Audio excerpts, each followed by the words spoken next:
மூன்றாவது நாட்டு தலையீடு கிடையாதுன்னு கிளியரா சொல்லிட்டு இருக்கு. பில்லியன் டாலர் செலவு. பாகிஸ்தான் பிரதமர் சொல்லிய மாதிரி 4 போர், ஆயுத போட்டி, இதுல பில்லியன் கணக்கில் டாலர் வீணாச்சு. அந்த பணம் ஆகிய மக்களின் கல்வி, வேலைவாய்ப்பு, சுகாதாரம், விவசாயம் இதுல போயிருந்தா பாகிஸ்தான் இப்போ நல்ல வளர்ச்சி அடைந்திருக்கும். ஆனா இப்போ இந்த வெளிநாட்டு கடன், பண மோசடி, வேலைவாய்ப்பு குறைவு இப்படி மோசமான நிலையில் பாகிஸ்தான் சென்று கொண்டிருக்கிறது. சர்வதேச அரசியல்.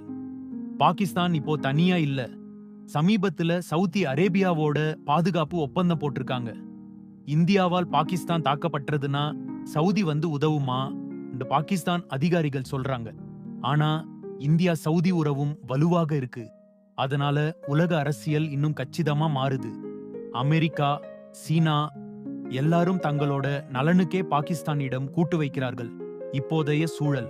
எல்லை பகுதியில தினசரி சிறிய அளவிலான துப்பாக்கிச் சண்டை நடக்குது.